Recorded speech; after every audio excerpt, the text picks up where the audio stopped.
Semiootiliselt on teater oluline kunstiline maailm, mis on üha enam kaubanduse võrdpildiks. Mida on teatril õpetada turundusele ja vastupidi? Intervjuu on raamistatud lähtuval loengute süsteemist. Märk, mudel, lugu ja kultuur. Järgnev intervjuu keskendub loo tasandile, mis aitab mängida läbi, kuidas läheneda asjadele ja tegevustele teatri perspektiivist. Head kuulamist! Turundusmärgid.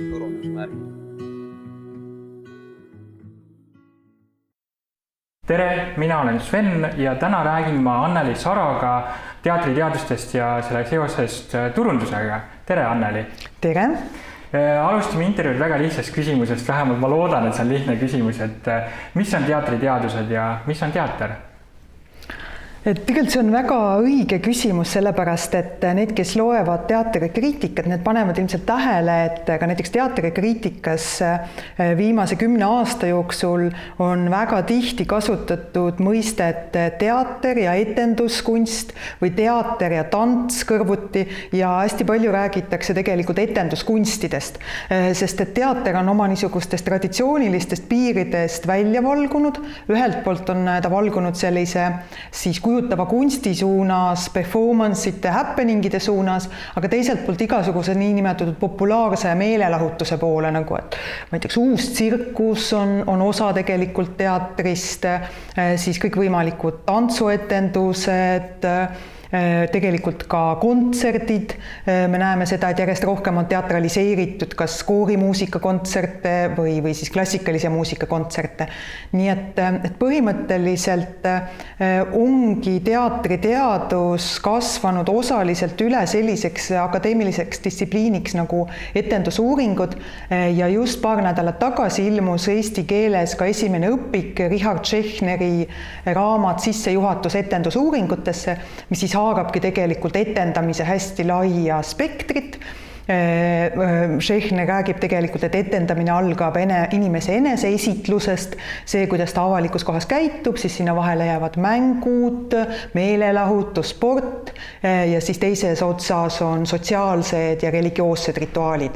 Et põhimõtteliselt tõesti võib öelda seda, et teatriteadus tahab nagu saada vaikimisi niisuguseks superteaduseks või superstruktuuriks, mis haaraks nagu kõiki kunstilisi ja sotsiaalseid situatsioone, kus inimene füüsiliselt oma kehaga midagi väljendab. Aga kuidas siis võtta, et kui ma tahan eristada, mis see teater ei ole, kuidas ma siis seda saan teha, kui ta on nii super struktuur? No põhimõtteliselt võikski öelda niimoodi, et kui nüüd läks täitsa meile kuidagi see performing arts, etenduskunst, just, jah. Põhimõtteliselt võibki öelda, et kui etenduskunstid on niisugune hästi lai mõiste just kunstidele, siis teater on üks osa etenduskunstidest ja seda võib siis piiritleda tõepoolest sellega, et teatris enamasti näitlejad etendavad rolle, kes nad ise ei ole, et seal on enamasti olemas mingi narratiivne struktuur, ja see toimub siis traditsioonilises teatrimajas, kus on selge jaotus etendajate ja vaatajate vahel. Nüüd kõik see, mis sellest välja jääb, siis võib juba küsida, et kas see on osa teatrist või see on juba osa siis etenduskunstidest.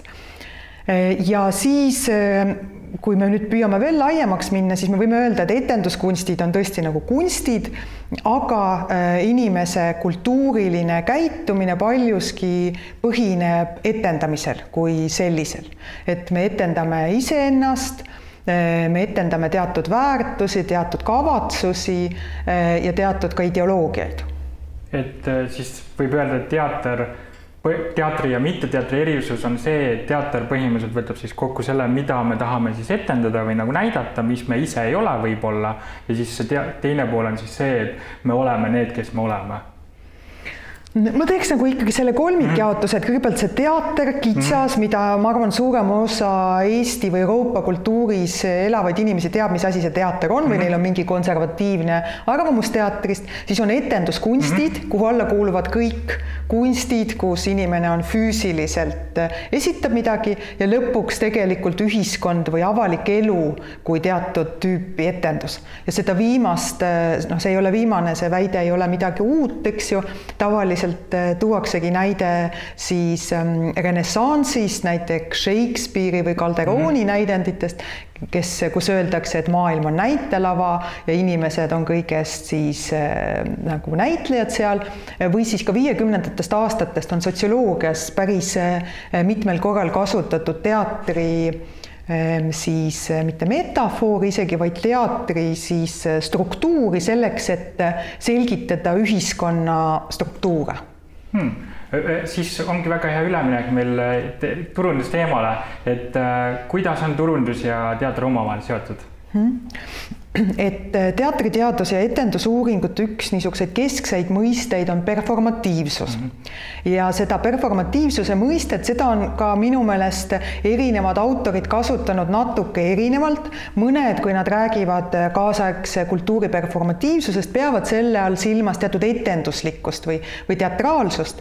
Aga teine osa teoreetikutest ja mina ise ka ikkagi lähtuvad siis sellest, kus see performatiivsuse mõiste kultuuriuuringusse tuli ja see tuli keeleteadusest, Austini siis kõneaktide teooriast ja ühte tüüpi kõneaktist, mida ta nimetas performatiivideks. Ta nimetas performatiivideks kõiki neid kõneakte, mis kutsuvad reaalsuses esile mingisuguse muutuse. Näiteks ristimised, vandumised, abiellumised ja nii edasi, et kõik sellised kõneaktid, mis püüavad seda materiaalset reaalsust või sümboolset reaalsust kuidagi muuta. Ja nagu ma siis ütlen, et paljud kasutavad seda performatiivi mõistet just selles tähenduses, et millised on need etenduslikud vahendid, mida kasutatakse teiste inimeste mõjutamiseks, eks ju. Ja sellisel juhul me võimegi öelda, et nii turundus kui ka etendus, ükskõik kas teatrietendus või kultuurietendus või sotsiaalne etendus, et tegelikult nende kõige peamine eesmärk on vastuvõtjaid, publikut mõjutada. Ja nad katsetavad erinevaid vahendeid, et leida neid vahendeid, mis kõige rohkem ühte või teist rühma mõjutaks.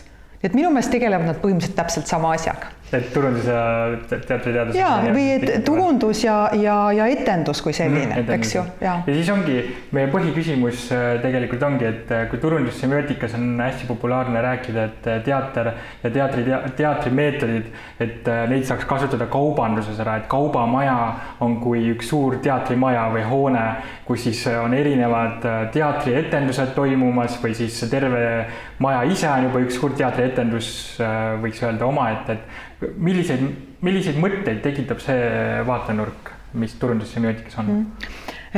Eks ju me võime siin ka praegu nagu siduda seda Baudrillardi simulatsiooni ja simulaakrumi mõistega, aga et ma näen, et elamusturunduses tegelikult püütaksegi luua niisuguseid maailmu, kus selles viibija või tarbija tegelikult unustaks välise reaalsuse.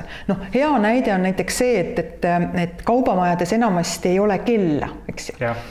Või et kaubamajad on tegelikult muutunud või ostukeskused on muutunud tihti tegelikult väga estetiseeritud kohtadeks. Seal on koos kaubanduspindadega ka ütleme söögikohad, tihti ka mingisugused näitused, galeriid, kunstipoed ja nii edasi, mis näitab nagu väga selgelt seda, et esiteks, et ostlemine ei ole lihtsalt nagu praktiline tegevus, vaid see on ka siis selline meeleline, elamuslik tegevus, et isegi inimene ei pea seal midagi kindlasti ostma, aga kaubanduskeskustes viibimine on siis nauditav ja elamuslik kogemus. Aga milliseid meetodeid oleks hea kasutada näiteks ühel turundajal, kes mõtleb kaubamaja või ostukeskuse turundamisele, milliseid meetodeid ta võiks teada just teatriteadustest või teatri kontekstist või üldse selle performance'i kontekstis, millest temal näiteks võiks abi olla või kui ta hakkab inspiratsiooni leidma või nii? Mulle tundub see, et teatris tegelikult kogu aeg tegeldakse nagu mingi uue otsimisega, et see on nagu hea teatri kriteerium. Ja kui ma vaatan seda, et kuidas teater muu hulgas ta loob ka mingisuguseid muinasjutte, mingisuguseid illusioone ja kindlasti alati see on töötanud nagu vastandusena igapäevaelule. Et siis teater püüab inimestele pakkuda midagi sellist, mida suurem osa siis elanikkonnast igapäevaselt ei saa kogeda. Ja ma usun, et see on kindlasti näiteks ka üks strateegia, millele on näiteks kaubanduskeskuste või mingite veekeskuste või osaliselt ka selliste spordiasutuste siis loojad mõelnud sellele, et need oleksid mõnes mõttes siis niisugused arkikeskkonnast eristuvad maailmad, kus ühelt poolt on kõik hädavajalik olemas, aga teiselt poolt, mis siis ka pakuks siis ka meelelist elamust. Ja näiteks, et arhitektuuris on olemas selline mõiste nagu minu meelest oli see inglise keeles äkki experiential architecture või ma pean seda täpsustama, ühesõnaga, et arhitektuuris on tegelikult ka olemas mõiste, mis räägib sellest, kuidas arhitektuur peaks pakkuma siis elamust nagu oma siis kvaliteedi poolt ja siis ergutama inimeste vastuvõtuvõimet, muutma nad eriti tundlikuks ja nende tajuretseptoreid siis elavdama selle kaudu, et see arhitektuur on ebatavaline, eks ju. Et kui me tavaliselt eeldame seda näiteks, et korterid seal on neljakandilised toad, et siis kindlasti võiks mõelda, kuidas seda tavastruktuuri rikkuda ja teha näiteks ümmargusi ruume või väga siis kõrgeid, väga suure või nii edasi, et pakkuda, kui ütleme ruumiliselt hoopis teistsuguseid siis ruumikogemusi, kui seda pakub igapäevaelu. Aga teenused, kui on teenused, kui me mõtleme teenusest kui etendusest, et siis on natuke juba keerulisem mõelda selle peale, et midagi uut või lahedat teha. Ma arvan, et võib-olla see on ikkagi üks selline vana mõte, mida me kõik peaksime tegelikult meeles pidama, et eriti tööelus me täidame teatud rolle ja on hea, kui me suudame erinevaid rolle, mida me elus täidame, hoida üksteisest lahus. See tähendab seda, et näiteks, et me ei lase oma isikliku elu muredel või eripäradel mõjutada meie töörolli, vaid suudamegi siis ümber kehastuda näiteks mõnest siis töörollist või sotsiaalsest rollist siis mõnesse teise rolli. Sest lõpuks me ju ometi tahame, eks ju, et näiteks teenindajad oleksid meie nagu nende peamine huvi olekski meie teenindamine ja et nad ei tooks oma argipäeva muresid näiteks oma siis töörolli kaasa. Või ka tegelikult ütleme, me räägime siis ka mingisugusest füüsilisest estetiseeritusest, eks ju, et me eeldame, et teenindajatel on ka siis teatud korrektne töövorm või et nad näevad puhtad ja korrektsed välja, aga mulle tundub ka, need on asjad, mis on tegelikult juba suurkorporatsioonides või kas ütleme pankades, tegelikult selle peale on juba väga ammu mõeldud, et kuidas tagada ka siis teenindajate niisugune estetiseeritud või vähemalt siis korrektne väljanägemine. Aga kui me räägime nüüd näiteks väiksematest firmadest, siis nendel on ju hoopis teine küsimus või startupidest. Startupide puhul me ju kohe peame mõtlema selle peale, et nad ise on juba üks teenus, toode, kõik asjad on nagu ühe inimese käes või väheste inimeste käes. Kuidas siis seda sellist rolli jaotust teha või mida õppida sellest, mida me oleme praegust juba rääkinud? Jah, ma arvan, et nii ettevõtluses kui ka teatris tegelikult on see sarnane olukord, et küsimus ei ole selles, et kõik ettevõtted järgiksid mingisugust ühtle kuldset reeglit, vaid pigem vastupidi, et igaüks otsiks erinevust, sest niimoodi me suudame eristada. Ja teatris on tegelikult samamoodi, et on ühelt poolt selline illusionistlik teater, mis püüab luua illusioone, muinasjutte, kus kasutatakse uhkeid kostüüme, ümberkehastumist. aga täpselt sama suur siis teatriharu on siis selline, mis panustab just autentsusele, eks ju. Ma vaatan ka Eestis praegu on hästi palju selliseid lavastusi, mis sünnivad improvisatsiooni korras, kus näitlejad on oma argistes riietes, kus nad suhtlevad publikuga ja püüavad tõepoolest pakkuda niisugust elamust, nagu see kõik sünniks just praegu siin, ainult täna, ainukordselt nende inimeste jaoks. Ja see on mõnes mõttes ka väga eriline kogemus ja ma usun, et võib-olla selline lähenemine sobiks ka just väikefirmadele, et nad pakuvadki sellist väga vahetut suhtlust, mõnes mõttes väga autentset teenindust, autentseid siis tooteid, eks ju, mis on ka tegelikult täiesti nagu omaette paradigma. Et kui ühelt poolt me võime näha niisugust teatraliseerumist, mis võib-olla ongi omane just suurkorporatsioonidele, suurtele ettevõtetele, suurtele nagu sellistele ruumipindadele, siis teiselt poolt, et väikeettevõtjad võiksid just nimelt seostada ennast sellise autentsuse paradigmaga, mis tegelikult on väga pikalt, ma olen vaadanud kuidas Põhjamaad oma riiki või ka oma tooteid reklaamivad, siis neil on just see looduslikkuse ja mõnes mõttes ka inimeste selline autentsuse kogemuse pakkumine, et kui me lähme näiteks teise riiki, et me tahame kohtuda tavaliste inimestega, eks ju. Aga kuidas siis peaks Eestis olev ütleme, firma mõtlema esmalt, et kui tal ütleb mõte, et mina tahan nüüd poe avada ja mis on tema esimene mõte peaks näiteks, kui tal on just, kui ta hakkab lähtuma näiteks teatriteaduste kontseptsioonidest, millele ta peaks esmalt siis näiteks tähelepanu hakkama keerama?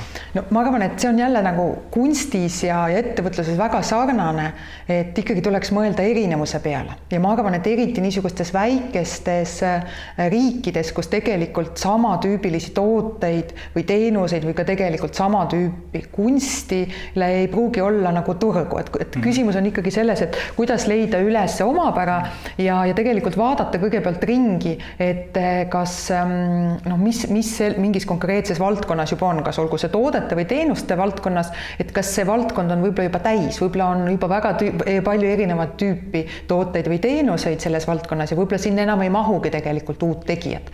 Või kui teile tundub siis või sellele ettevõtjale, et tema on välja mõelnud midagi sellist, mida turul tegelikult olemas ei ole ja mille vastu võiks olla siis see huvi, et see ikkagi minu meelest mängib selle puhul, et kui palju me suudame luua kultuuris või ka ühiskonnas erinevust ja sellega tegelikult ka silma hakata, sest ma arvan, et inimesed ikka otsivad ühelt poolt nagu samasust, nagu turvalisust. See võib-olla puudutab näiteks toiduaineid osaliselt, igapäevaseid toiduaineid, eks ju, et me tahame, et mingid kindlad valikud oleks lihtsad, me ei peaks valima näiteks 20 erineva piimasordi vahel, aga et samas selle kõrval oleksid siis ka need erinevad niinimetatud pidupäevatoidud või pidupäevateenused, mis pakuvadki erilisi elamusi nende turvalise igapäevaelu võib-olla valikute kõrval. Ühesõnaga, et reegleid polegi, ainuke reegel on see, et reeglid pole.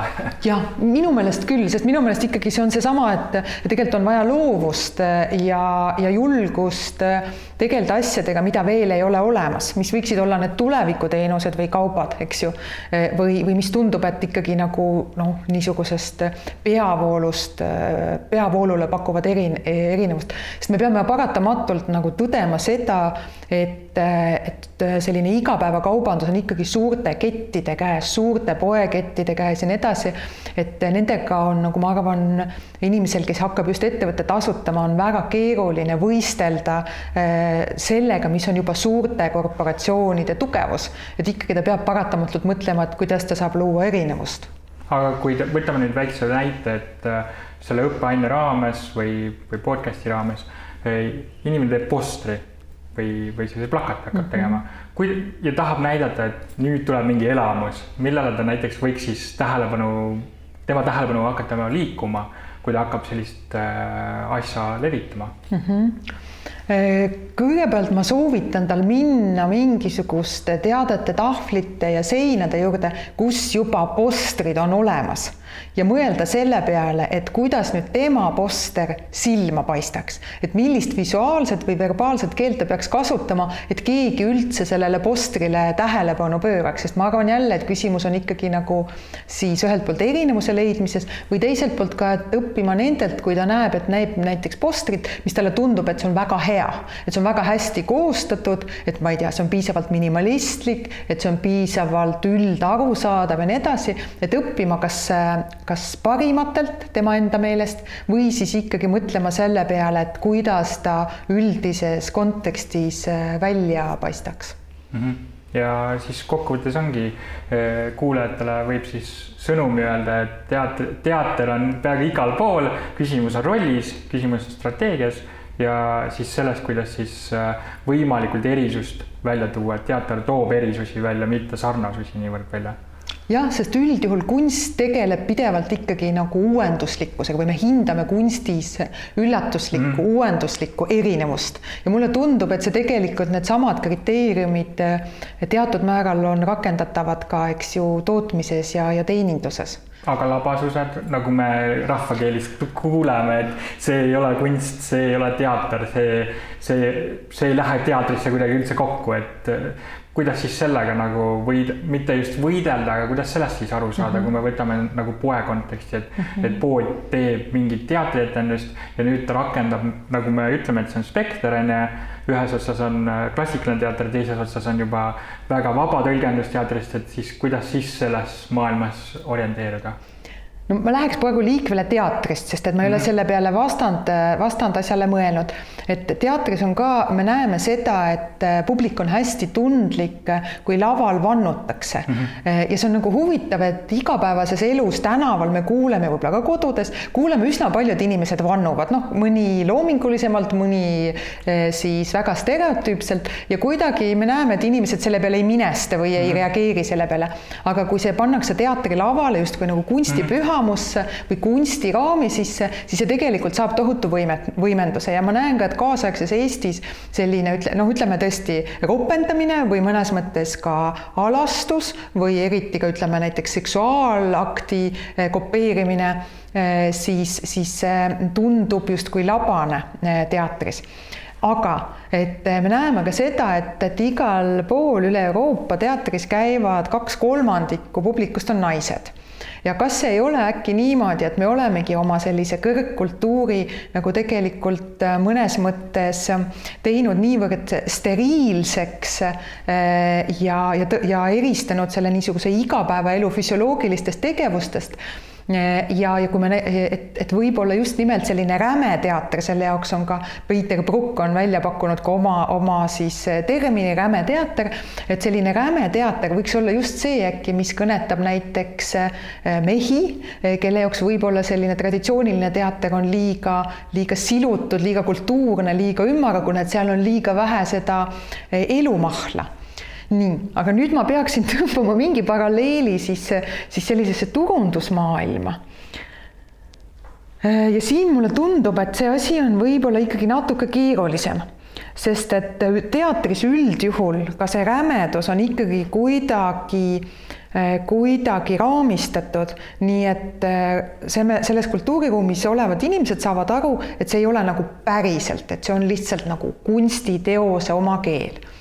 Aga kui me kasutaksime seda reklaaminduses, siis reklaaminduse puhul tekibki selline küsimus, et kas reklaamitekstid, mis nagu reklaamivad nagu päris asju või päris teenuseid, et kas seal me tajume, et see on nagu reklaamikunst, et selles raamis võib ropendada. Selles ma ei ole nagu sugugi kindel ja mulle tundub, et siin peaks vaatama, kuidas näiteks reklaamisemiotikud seda tajuvad, et millised keeleregistrid reklaamidele on sobivad. Aga väga hea.